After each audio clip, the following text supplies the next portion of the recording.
जी नमस्कार। अध्ययन मंत्रा के नए परिवार टेट मंत्रा में आप सबका बहुत बहुत स्वागत है। मेरा नाम जगदम्बा है और आज की वीडियो में हम बात करेंगे एस्टेट एग्जाम के बारे में। एस्टेट एग्जाम कब होने वाला है और एस्टेट एग्जाम में लेवल 1 में जो एनवायरमेंटल साइंस है उसकी तैयारी कैसे करें, पेपर का लेवल क्या रहता है, डिफिकल्टी लेवल क्या रहता है, पिछले सालों के पेपर कैसे आए। तो आई होप आप लोग इस वीडियो को जरूर पसंद करेंगे, तो एक बार देख लीजिएगा। तो मैं आपको बता देता हूं, सबसे पहले तो देखो आपके दिमाग में आ रहा होगा एस्टेट एग्जाम कब आएगा। देखो एस्टेट एग्जाम कब आएगा, इसके लिए मैंने और वीडियो में भी आपको बताया था कि भाई जो हमारे यहाँ पर हरियाणा में जो चुनाव होने वाले हैं विधानसभा के, वो अक्टूबर में होने वाले हैं। अगर चुनाव अक्टूबर में होने वाले हैं तो जनरली हम इसको कहते हैं इलेक्शन इफेक्ट। और इलेक्शन इफेक्ट का सिंपल मतलब है कि इसके आसपास मोस्ट प्रोबेबली आपका एग्जाम आ जाएगा। तो आप मान के चलो अक्टूबर या नवंबर में आपका क्या हो जाएगा, एस्टेट का एग्जाम क्या हो जाएगा, आपका जो आयोग है जो एस्टेट का एग्जाम क्या हो जाएगा, शुरू हो जाएगा। मोस्ट इंपोर्टेंटली मैं आपको बता देता हूं कितना टाइम हमें मिलता है जनरली। जब एस्टेट एग्जाम का नोटिफिकेशन आपने देखा होगा, एस्टेट 2023 की बात अगर मैं करूं तो HTET 2023 का जो आपके पास नोटिफिकेशन आया था, उसके बाद एग्जाम में केवल एक महीना मिला था आपको। वो नवंबर में आया था, मतलब 30 अक्टूबर को, इसको नवंबर मान लो। और दिसंबर को 2 एंड 3 दिसंबर को मैं आपको बता देता हूं, 2 एंड 3 दिसंबर को एग्जाम हो गया था। तो आपके पास 1 नवंबर से 11 नवंबर मान लो, वैसे तो 30 अक्टूबर से 11 नवंबर तक आपको फॉर्म भरने थे। और आपने देखा होगा एग्जाम हो गया था, पिछली बार एग्जाम जो हुआ था वो हुआ था 2 एंड 3 दिसंबर को। एक महीने का टाइम मिला था केवल। तो आप लोगों को अभी से प्रिपेयर करने की जरूरत है। जुलाई खत्म होने वाला है और अगस्त आने वाला है। अगस्त सितंबर, केवल 2 महीने का क्या आपके पास टाइम बचा हुआ है। तो आप चाहो तो इसकी तैयारी तुरंत शुरू कर सकते हो और मैं आपको बताऊंगा कि कैसे तैयारी करनी है। पेपर 1 में ईवीएस का जो लेवल है वो कैसा रहता है। तो अगर हम अक्टूबर नवंबर मान के चलते हैं, अक्टूबर या नवंबर में एग्जाम होता है, तो इसकी तैयारी कैसे करें। देखो मैं आपको बता दूं, जो स्तर 1 है कक्षा 1 से 5 तक, जिसको एस्टेट लेवल 1 भी बोलते हैं, एस्टेट लेवल 1। अगर हम एस्टेट लेवल 1 की बात करते हैं तो इसमें इसमें प्राथमिक शिक्षक बनने के लिए होता है और केवल एक ही परीक्षा होगी भाई इसकी। सभी प्रश्न बहुविकल्पीय होते हैं, इसमें मल्टीपल चॉइस होते हैं। टोटल क्वेश्चंस 30-30 के, देखो ये पूरे 5 सेक्शन होंगे। 30 पहला सेक्शन जो है वो होगा बाल विकास एवं शिक्षा शास्त्र। दूसरा वाला लैंग्वेज को होता है, 15-15 क्वेश्चन आएंगे हिंदी और अंग्रेजी के, टोटल मिला के 30 क्वेश्चन CDP के हो गए। और जो तीसरा सेक्शन है उसमें सामान्य अध्ययन आता है, ठीक है। क्वांटिटेटिव एप्टीट्यूड बोले तो मैथमेटिकल वाले सवाल, रीजनिंग वाले सवाल, और 10 सवाल आएंगे आपके जीके से और जनरल अवेयरनेस जो आप कह सकते हो हरियाणा जीके मिलाकर। कुल मिलाकर यहां पे भी आपके कितने क्वेश्चन हो गए, 30 क्वेश्चन हो गए। अब आप बात करेंगे चौथे सेक्शन की, जो मैथ्स है, मैथ्स और ईबीएस वाला पोर्शन हम बात कर रहे हैं। तो जो मैथ्स है इसमें भी 30 क्वेश्चंस आएंगे, ठीक है। तो ये भी 30 क्वेश्चंस हो गए। और जो पांचवा सेक्शन है वो है पर्यावरण अध्ययन, जिसको बोलते हैं एनवायरमेंटल स्टडीज। एनवायरमेंटल स्टडीज या सीधे सीधे उसको कहते हैं ईबीएस। इसमें भी आपके 30 क्वेश्चंस आएंगे। टोटल क्वेश्चंस हो गए 150 मार्क्स। जो समय अवधि होगी उसकी वो 2.5 घंटे होगी पेपर की। 2.5 घंटे में आपको इसको करना है। और प्रत्येक प्रश्न पत्र, जो प्रत्येक प्रश्न होगा वो 1 अंक का होगा और प्रत्येक प्रश्न के लिए आपको 4 विकल्प मिलेंगे और एक ही विकल्प उसके लिए क्या होगा, ठीक होगा। तो ये आपको बेसिक बात ध्यान रखनी है। अगर आप लोगों ने कभी ये पेपर दिया हो तो आपको ये लोग 2023 का अगर मैं नोटिफिकेशन आपको दिखाऊं तो आपके पास वहां से सिलेबस का आइडिया लग जाएगा। लेकिन क्या आपने कभी पेपर देखा है, क्या आपने देखा है कि लोग इसमें फेल क्यों होते हैं ज्यादा, इस एग्जाम में ये टफ क्यों है। तो अगर आप देखोगे पर्यावरण अध्ययन और सामग्री, अगर किसी को इंग्लिश में देखना है तो एनवायरमेंटल स्टडीज कंटेंट जो है, तो मैं आपको पहले हिंदी में बता देता हूं। तो इसमें जो टॉपिक दे रखे हैं, परिवार एवं मित्र संबंध, काम और खेल, जंतु पादप, देखो इतना सिंपल सिंपल दे रखा है। मतलब एनिमल्स के बारे में आपको पढ़ना है, आपको क्या करना है, प्लांट्स के बारे में पढ़ना है, ठीक है। अगर आप देखोगे खाद्य पदार्थ बोले तो भोजन, आश्रय शेल्टर, पानी बोले तो वाटर, यात्रा को ट्रेवल, चीजें जो हम बनाते हैं और करते हैं, एग्जैक्टली इन्होंने क्या कर दिया, सीटेट वाले जो टॉपिक हैं सेम टू सेम टॉपिक आपको उठा दिए। आप लोगों ने अगर सीटेट का एग्जाम देखा हो, आप इंग्लिश में भी देख सकते हो। देखो फैमिली एंड फ्रेंड्स, सीटेट में भी एक क्या है, थीम है। आपने देखा होगा relationship, work and play, animals, plants, food, shelter, water, travel, things we make and do. तो अगर आप लोगों ने कभी सीटेट का एग्जाम दिया है तो आप लोगों को पता होगा एग्जैक्टली सेम टाइप के टॉपिक आपको सीटेट में देखने को मिलते हैं। और उसके अलावा पेडागोजिकल इश्यूज है, concept and scope of EBS, significance of EBS, integrated EBS, ये सब आपको दे रखा है। शैक्षणिक मुद्दे भी आपके सामने हैं। तो अगर मैं कंटेंट की बात करूं तो यहां पे साफ साफ कह रहे हैं कि जो डिफिकल्टी लेवल होगा वो एस्टेट लेवल 1 का क्या होगा, up to standard of secondary level, यानी कि 9-10 लेवल तक का होगा, सीनियर सेकेंडरी से जस्ट पहले 9-10 तक का होगा।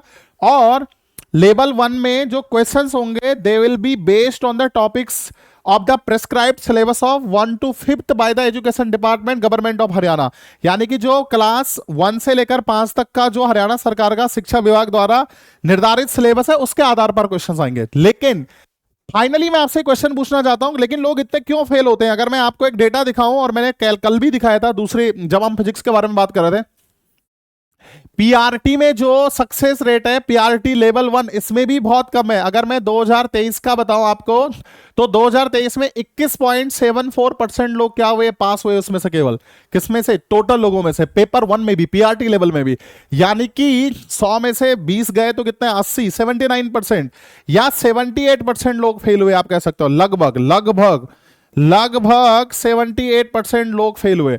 तो ये फिर सोचने वाला विषय है कि भाई इतने सारे लोग फेल क्यों हो रहे हैं पीआरटी लेवल में, और जनरली हमेशा ऐसे ही रहता है। पिछली बार अगर मैं आपको बताऊं 2022 में तो और ज्यादा लोग फेल हुए थे। तो पर इसका कारण ऐसा क्यों है? इसका कारण देखो सीधा सीधा ये है कि जो हमारे पास यहां पर सिलेबस दे रखा है, मैं आपको बता दूं, लोग सिलेबस के हिसाब से तो ये तैयारी देखते हैं कि केवल सीटेट लेवल का पेपर आएगा, लेकिन ऐसा नहीं होता है।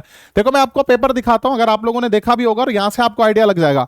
आप अगर bseh.org वेबसाइट पे जाते हैं हरियाणा गवर्नमेंट की, तो आप देखोगे एस्टेट 2021, 2022, 2020 के पेपर यहां पे अवेलेबल है। देखो मैं आपको पेपर दिखाता हूं, डाउनलोड किया हुआ है मैंने आपके लिए। 2022 का पेपर मैं आपको दिखाता हूं, ये देखो, ये 2022 का पेपर है एनवायरमेंट वाला। अब आप देखोगे जो क्वेश्चंस का लेवल है तो आपको पता लग जाएगा कि हमें कितना पढ़ने की जरूरत है। अगर आप देखोगे तो जैसे पहला क्वेश्चन है, disposable plastic plates and glasses should not be used. Disposable plastic plate और गिलासों का उपयोग क्यों नहीं करना चाहिए? अब ये प्लास्टिक पर डीप क्वेश्चन है, कहीं भी सिलेबस में प्लास्टिक नहीं लिखा हुआ था। अगर आप अगला क्वेश्चन देखोगे, बैलेंस डाइट, ये थोड़ा सा आसान सवाल है, लेकिन मैं इसके ऑप्शन देख रहा हूं, इसके ऑप्शन बहुत ट्रिकी है। देखो 1 2 3 1 2 2 3 1 2 3 4 इसमें इस टाइप से दे रखा है। तो ये वाला सवाल भी बहुत मजेदार सवाल है, आप इसको सॉल्व करके देखिएगा, मैं तो कराऊंगा इसको। तो बहुत ट्रिकी टाइप का क्वेश्चन है। अगर आप अगला देखते हो, मान लो ये है आपके पास किसके बारे में, फॉसिल फ्यूल्स के बारे में क्वेश्चन है। Who choose the right group that following which has no fossil fuels? तो बोले तो जीवाश्मी ईंधन का क्वेश्चन है, यानी कि हमें कोल, पेट्रोलियम, या आप ऐसा कह सकते हो renewable and non renewable source of energy, यानी कि एनर्जी रिसोर्सेज के बारे में भी पढ़ना है। आप देखोगे radiation with maximum penetration power, कहने का मतलब है उच्चतम भेदन क्षमता किस विकिरण की, कहने का मतलब है इलेक्ट्रोमैग्नेटिक स्पेक्ट्रम का सवाल है, जिसमें हम क्या क्या पढ़ते हैं, रेडियो वेव्स पढ़ते हैं, माइक्रोवेव्स पढ़ते हैं, फिर धीरे धीरे एनर्जी होगी, infrared, visible range, ultraviolet, x rays, gamma rays. तो कहने का मतलब है डीप सवाल है। अगला सवाल आप देखोगे आर्टिफिशियल इकोसिस्टम, इकोसिस्टम का सवाल मैं आपको बताऊं तो हर बार आता है, तो आप देखोगे इकोसिस्टम का सवाल है। फिर आप देखोगे, ये देखो बेसिक केमिस्ट्री का सवाल है।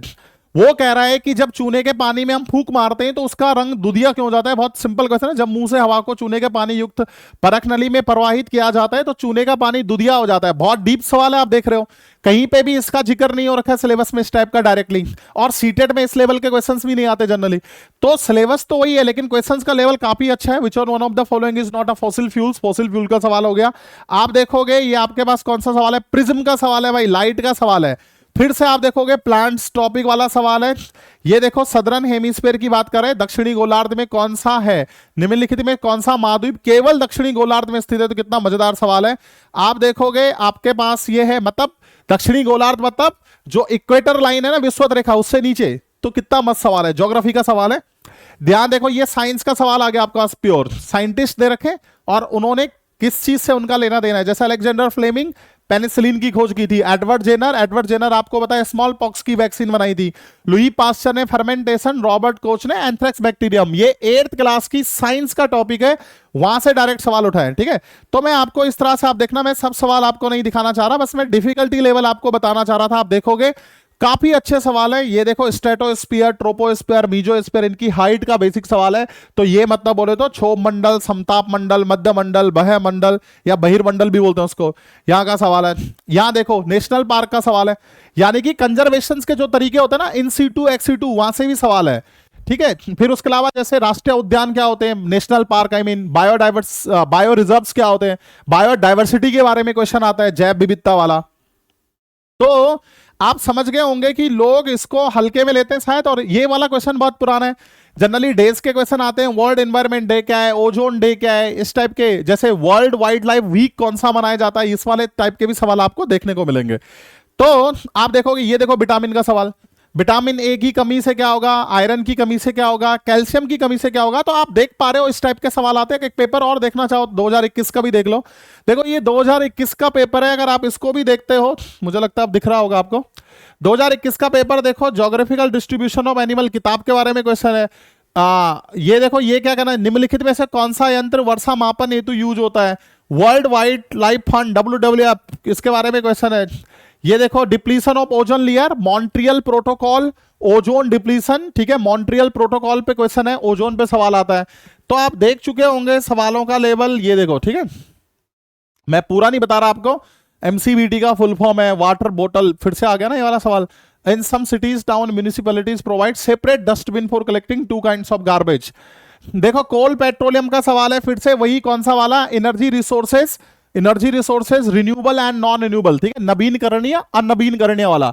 ये सवाल आप देखो, ग्रीन हाउस का बहुत पुराना सवाल है। सीस्मोग्राफ तो बेसिक ज्योग्राफी या अर्थक्वेक पे सवाल है। ड्वार्फ प्लैनेट बोले तो सोलर सिस्टम, सोलर सिस्टम पे सवाल है आपके सामने। फिर आप देखोगे पिरामिड्स, नंबर पिरामिड्स, तीन टाइप के जनरली पिरामिड्स हम पढ़ते हैं ना, which of the following pyramids can never be inverted, number pyramid, biomass pyramid और एनर्जी पिरामिड। तो एनर्जी पिरामिड कभी भी इन्वर्टेड नहीं होता, बेसिक। यहां देखो सवाल, अस्थमा किसके कारण होगा, स्मॉग, सल्फर डाइऑक्साइड और मिनामाता बीमारी। तो ये बीमारियों पे क्वेश्चन है। तो आप देखोगे, ये देखो कितने मजेदार क्वेश्चन है। एसिड रेन पे सवाल है, आप देखोगे, ओके। तो आप देखोगे एसिड रेन के अलावा ये सब आपको सवाल देखने को मिलेगा। ये कौन सा सवाल है, एसिड रेन का, ये ठीक है, नाइट्रोजन एंड सल्फर के ऑक्साइड। ओजोन डे पे सवाल है। तो आप देख रहे होगे जूलॉजिकल सर्वे ऑफ इंडिया कब स्थापना हुई, ठीक है। एयर क्या है, मतलब ये बेसिक सवाल है। कंपाउंड क्या होता है, मिक्सचर क्या होता है, मिक्सचर दो टाइप के होते हैं, ठीक है। तो होमोजिनस मिक्सचर, हेट्रोजिनस, समांगी, असमांगी, ठीक है, इस टाइप के वन महोत्सव का क्वेश्चन है। तो आप समझ गए होंगे कि मैं पेपर क्यों दिखा रहा हूं। पेपर मैं इसलिए दिखा रहा चाहता था आपको, ताकि आपको एग्जैक्टली पता लग जाए कि लोग फेल क्यों होते हैं। तो ये रिजल्ट कम क्यों रहता है, आपकी समझ में आ गया होगा।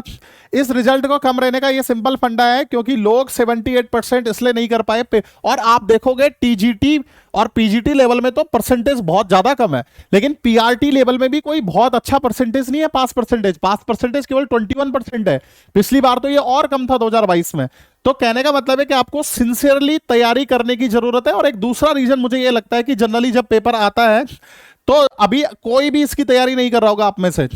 मुझे ऐसा लगता है कि हो सकता है कोई भी आप में से सीरियस नहीं होगा। सपोज करो इस बार भी नवंबर में सेम टाइम पे ऑलमोस्ट, अगर मान लो सेम टाइम पे नोटिफिकेशन आता है और आपको केवल 1 महीने का टाइम मिलता है, 1 मंथ, तो क्या आप 1 महीने में ये सब पूरा तैयार कर पाओगे, ये असली क्वेश्चन है। तो इसलिए जितना जल्दी हो सके, जो लोग सिंसियर हैं, जिन लोगों को हरियाणा TET एग्जाम पास करना है, देखो अभी HPSC ने PGT लेवल के लिए भर्तियां निकाली है, लेकिन कंडीशन क्या है, आपके पास HTET होना चाहिए या स्कूल TET होना चाहिए। तो आपके पास अगर HTET है, JBT की भर्तियां आने वाली है, मोस्ट प्रोबेबली इस नोटिफिकेशन आ जाएगा इस वीक के एंड तक, यानी कि सैटरडे तक भी आ सकता है, नहीं तो मुझे लगता है लास्ट जुलाई खत्म होते होते आ सकता है। तो आपके पास अगर HTET होगा तो जो आगे आने वाली भर्तियां होंगी, जो गवर्नमेंट एग्जाम्स जो होते हैं या जो गवर्नमेंट जॉब्स के एग्जाम आएंगे डायरेक्टली, वो आप तभी दे पाओगे जब आपके पास HTET का एग्जाम होगा।